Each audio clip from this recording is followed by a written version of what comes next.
Bismillahirrahmanirrahim. Assalamualaikum warahmatullahi wabarakatuh. Alhamdulillah rabbil alamin, wassalatu wassalamu ala asyrafil anbiya'i wal mursalin wa ala alihi wa ashabihi ajma'in, amma ba'du. Qala al-muallif rahimahullahu ta'ala fi kitabi Subulis Salam li syarhi Bulughil Maram, Kitabus Shalah babul mawaqit.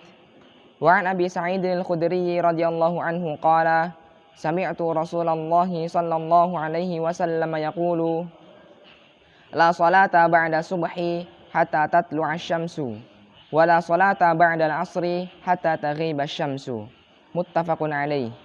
Wa lafdhu Muslimin la salata ba'da salatil fajri. Wa an Abi Sa'id al-Khudri radhiyallahu anhu qala sami'tu Rasulullah sallallahu alaihi wasallam yaqulu la salata ay nafilatan ba'da subhi ay salatuhu aw zamanuhu hatta tatlu'a asy-syamsu wa la salata ba'da al-'asri ay salatuhu aw waqtuhu hatta taghiba asy-syamsu, muttafaqun alaih. Wa lafdhu Muslimin la salata ba'da salatil fajri fa'ayyantul murada min qawlihi ba'da al-fajri fa innahu yahtamilu ma dzakarnahu kama warada fi riwayatin la salata ba'da al-'asri nasabuha Ibnul Athiri ila syaikhaini wa fi riwayatin la salata ba'da tulu'il fajri illa rak'atayil fajri sata'ti fanafyu qad tawajjaha ila ma ba'da fi'li salatil fajri wa fi'li salatil 'asri walakinnahu ba'da tulu'il fajri la salata illa nafilatahu faqat. Wa amma ba'da dukhulil 'asri fa dhahiru ibahatun nafilati mutlaqan ma lam yusallil 'asra. Wa hadha nafyun lis salati syar'iyyah wa huwa fi ma'na an-nahyi wal aslu fihi tahrimu. Fadalla 'ala tahrimin nafli fi hadainil waqtaini mutlaqan. Wal qawlu bi anna dhata sababi tajuzu ka tahiyyatil masjidi mathalan wa ma la sababa laha la tajuzu qad bayyana annahu la dalila alaihi fi hawashi syarhil 'umdah. Wa amma salatuhu rak'ataini ba'da salatil 'asri fi manzilihi kama akhrajahu al-Bukhari min hadithi Aisyah ma taraka sajdataini ba'da al-'asri 'indi qattun wa fi lafzi lam yakun yad'uhuma sirran wala 'alaniyatan. Dari Abi Sa'id al-Khudri radhiyallahu anhu bahwasanya beliau berkata, saya mendengar Rasulullah sallallahu alaihi wasallam bersabda, tidak ada salat setelah salat subuh sampai matahari terbit dan tidak ada salat setelah salat asar sampai matahari terbenam, muttafaqun alaih. Dan di lafaz Muslim tidak ada salat setelah salat fajar. Dari hadis ini kita bisa menyimpulkan bahwasanya Rasulullah menyampaikan di dalam Islam ada waktu-waktu yang dilarang untuk melaksanakan sholat, yaitu waktu setelah subuh sampai terbitnya matahari dan waktu setelah asar sampai terbenam matahari. Walaupun sesungguhnya tidak terhenti di dua waktu tersebut, melainkan ada waktu lain yang diharamkan untuk melaksanakan sholat, seperti waktu ketika matahari berada di ubun-ubun kepala sampai ia tergelincir, dari mana disebutkan baina qarnai syaiton. Namun dalam kitab ini mu'alif menjelaskan lebih dalam tentang dua waktu yang diharamkan untuk melaksanakan sholat. Yaitu yang pertama, waktu setelah subuh sampai terbitnya matahari. Lalu bagaimanakah tolak ukur dikatakan waktu tersebut haram untuk melaksanakan sholat? Maka tolak ukur tersebut adalah ketika matahari terbit yang jaraknya satu rumhin atau bisa diartikan satu tombak, yang jika kita alokasikan dalam waktu sekitar 15 menit setelah matahari terbit, maka waktu tersebut adalah waktu yang diharamkan untuk melaksanakan sholat.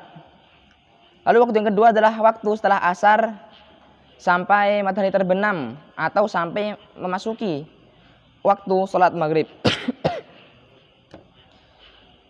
Namun sholat-sholat yang diharamkan dalam dua waktu tersebut adalah sholat-sholat nafilah atau sholat-sholat sunnah, di mana jika seseorang melaksanakan sholat-sholat fardu atau sholat-sholat wajib yang mungkin seseorang tersebut telat atau lupa melaksanakannya di waktunya, ia bisa melaksanakannya di sholat tersebut walaupun di waktu-waktu yang diharamkan untuk sholat. Lalu mu'alif memahami frasa ba'da subhi. Mu'alif memahami frasa ba'da subhi ini dengan ba'da al-fajri, yang dimana dalam meriwayatkan bahwasanya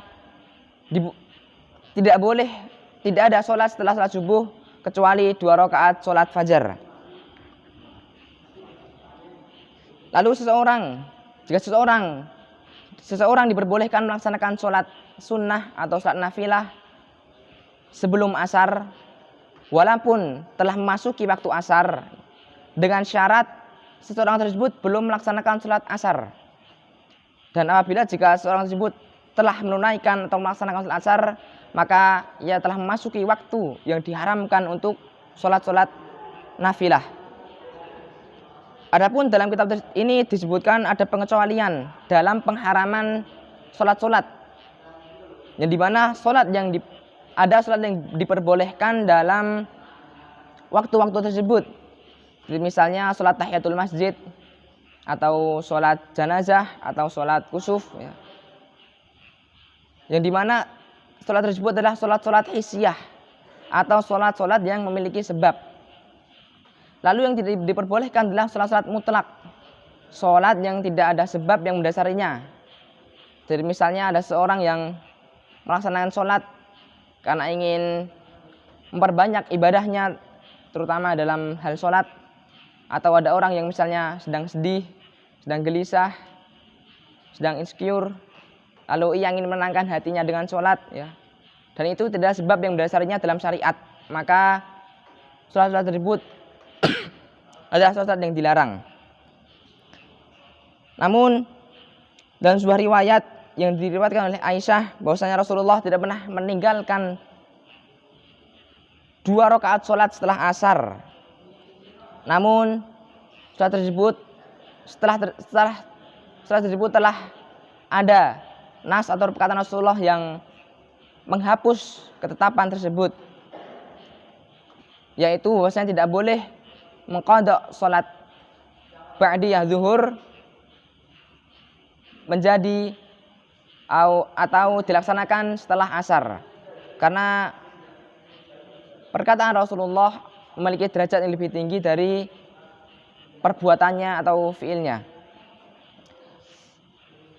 Aku qouli hadza wallahu a'lamu bishawab. Assalamualaikum warahmatullahi wabarakatuh.